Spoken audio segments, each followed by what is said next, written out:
Hello everyone, আসসালামু আলাইকুম। সবাইকে জানাই ঈদ উল ফিতরের অনেক অনেক শুভেচ্ছা এবং অভিনন্দন।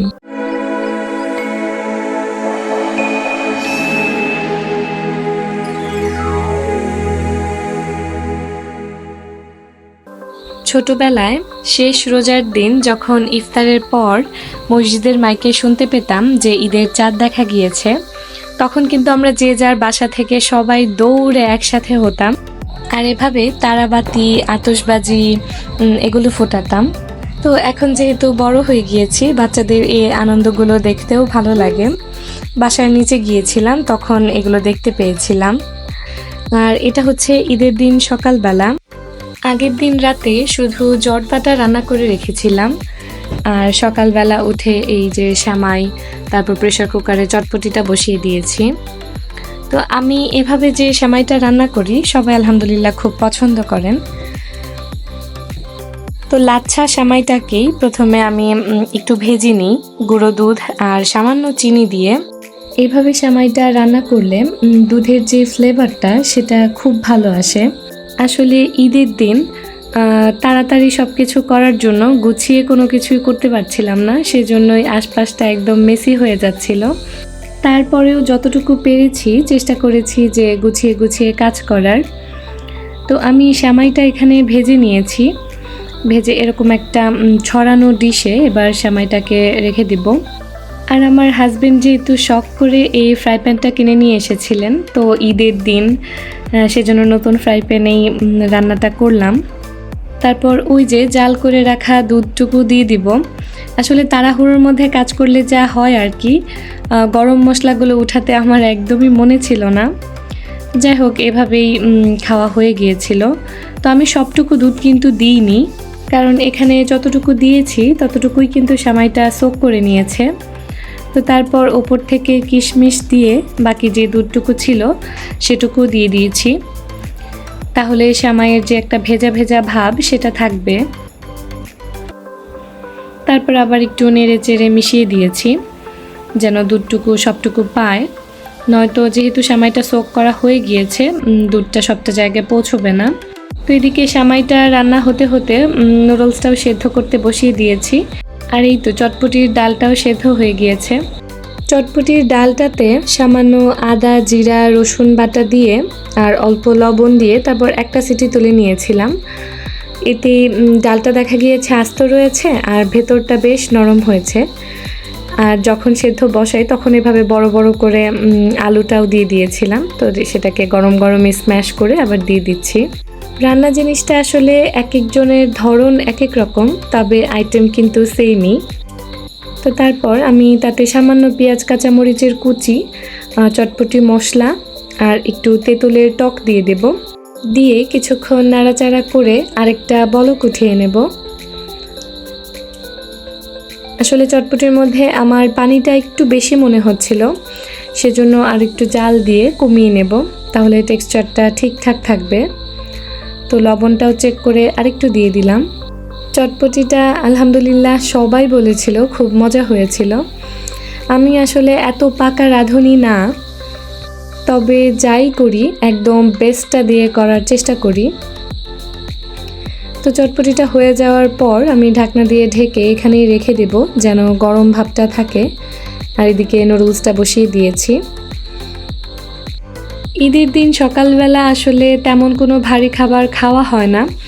একে তো হঠাৎ করে 1 মাস পর সকালের খাবার খাওয়া, তার উপর আবার বিভিন্ন রকমের আইটেম থাকে। তো দেখা যায় সবাই সব কিছুই অল্প অল্প টেস্ট করা হয়, সেজন্য সীমিত আয়োজনই করি, খুব আহামরি বা অনেক বেশি কিছু রান্না করি না। আর এর মাঝে আমার হাজবেন্ডকে নামাজে যাওয়ার জন্য বিদায় দিয়ে আসলাম। তো ঈদের দিন আসলে এই জিনিসগুলোই খুব খুশি খুশি কাজ করে।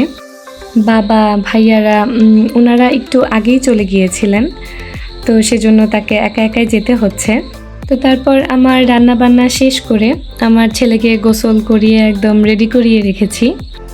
ও আসলে ঘুম থেকে উঠতে পারেনি। আমার ইচ্ছে ছিল যে ও উঠে গেলে তাকে তার দাদা ভাই বাবা ওনাদের সঙ্গে নামাজে পাঠানোর। তো তারপর এই দুজনকেও গোসল করিয়ে দিলাম। ঈদের দিন বলে কথা, সবারই একটা ফ্রেশনেস দরকার। তো তারাও একদম গোসল করে এসে বারান্দায় চলে এসেছে রোদ পোহাতে। তো ওদেরকে আমি বসে বসে একটু ভিডিও করছিলাম। গোসল করিয়ে দিলে আসলে ওদেরকে খুব অদ্ভুত দেখা যায়, আবার গাটা যখন শুকিয়ে যায় তখন খুব ফ্রেশ লাগে। তো তারপর আমি আমার শাশুড়ি আমরা ফ্রেশ হয়ে একদম ঈদের নতুন জামা পরে নিয়েছিলাম। আর এদিকে ওনারা আসার আগেই আমি টেবিলে সব নাস্তাগুলো রেডি করে রাখছিলাম, কারণ নামাজ থেকে আসলে ওনাদেরকে নাস্তা খেতে দিব। আসলে তাড়াহুড়োর মধ্যে সব কিছু তো আর ভিডিও করে রাখা যায় না, যতটুকু পেরেছি আপনাদের সাথে শেয়ার করেছি, আর বাকিটুকু অফ ক্যামেরায় করে নিয়েছি। তো নুডলসটা রান্না করে কিন্তু আমি হটপটে রেখে দিয়েছি, কারণ নুডলস কিন্তু ঠান্ডা হয়ে গেলে খেতে ভালো লাগে না। তো হটপটে রেখে দিলে সেটা গরম গরম থাকবে। আর চটপটিটা মাটির পাত্রে রেখেছি, কারণ মাটির পাত্রে ঠান্ডা জিনিস অনেকক্ষণ ঠান্ডা থাকে, আবার গরম জিনিসও বেশ অনেকক্ষণ গরম থাকে। তো সবাই নামাজ থেকে আসার পর যে যার পছন্দ মতো খাবার নিয়ে নাস্তা করছিল। তো এই যে ফ্যামিলি টাইম বা বন্ডিংগুলো, এগুলো কিন্তু আসলে বেশ ভালো লাগে। তো তারপর আমি বসে বসে কিছুক্ষণ মেহেদি দিলাম, কারণ দুপুরে আমাদের দাওয়াত হচ্ছে মেজো ভাবিদের বাসায়। তো রান্নাবান্নার কোনো ঝামেলা নেই। মেজো ভাবিদের বাসা আমাদের বাসা থেকে খুব বেশি দূরে নয়, বাইকে গেলে জাস্ট 5 or 6 মিনিটস। তো আমরা সবাই একসঙ্গে যেই ভাবির বাসায় পৌঁছাই। ঈদের দিন বলে রাস্তাঘাট বেশ ফাঁকা ছিল, আসলে পুরো ঢাকাটাই বেশ ফাঁকা ছিল। তো আমরা সবাই খাওয়া দাওয়ার জন্য বসে গিয়েছি। ভাবি চাইনিজ সবজিটা, তারপর রোস্ট, গরুর মাংসের কালা ভুনা, বেশ মজার মজার খাবার রান্না করেছিলেন, আর খেতেও বেশ মজা হয়েছিল। হ্যাঁ ফুদাও, দেখি তোমার হাতে কি আঁকলা। গুরাম্বা, দেখি তো গুরাম্বাটা। এটাও গুরাম্বা। হ্যাঁ দেখি। গুরাম্বার ভাই। ও এটা কি? এটা গুরাম্বার ভাই। দেখি হাতটা।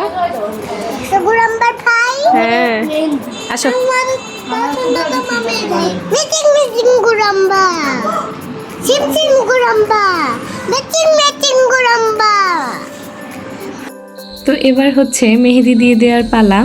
আমার ছেলে তো বেশ খুশি, তার হাতে আমি গরু হাম্বা এঁকে দিয়েছি। সে এভাবে হাত ছড়িয়ে বসে আছে, আর তার বোন তাকে শুকিয়ে দিচ্ছে। আমাদের এই বুড়ি মেয়েটা, সে আবার তার ভাই বোনদের খুব টেক কেয়ার করে। তো এক এক করে সবাইকেই মেহেদি পরিয়ে দিচ্ছিলাম। আসলে তখন ছোটবেলার স্মৃতিতেই ফিরে গিয়েছিলাম।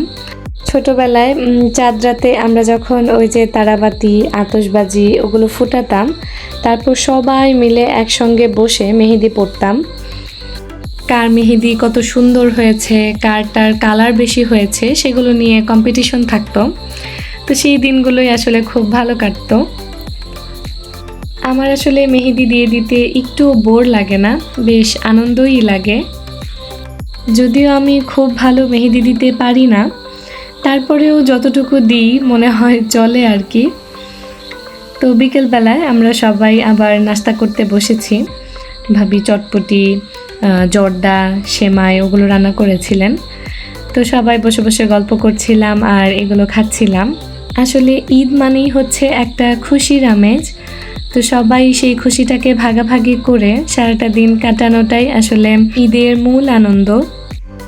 তো আমরা সবাই একসঙ্গে আড্ডা দিয়ে ভাবিদের বাসায় খাওয়া দাওয়া করে বাসায় ফিরতে বেশ রাতই হয়েছিল। তো রাতের বেলায় ফাঁকা রাস্তা বেশ ভালোই লাগছিল, শুধু আমাদের রিক্সাগুলোই যাচ্ছিল। আর এটা হচ্ছে ঈদের পর দিন বড় ভাবিদের বাসায় দাওয়াত ছিল। আর ভাবির হাতের নওয়াবি সেমাই আমার বরাবরই খুব পছন্দ। তো উনি 2 টাইপের সেমাই রান্না করেছিলেন। তো আমি ঘুরে ফিরে ওই নওয়াবি সেমাইটাই একটু পরপর খাচ্ছিলাম বাচ্চাদের মতো। তো তারপর সবাই রাতে খাওয়া দাওয়া করে একদম বাসায় ফিরেছিলাম। তো আজ এখানেই শেষ করছি। আসসালামু আলাইকুম।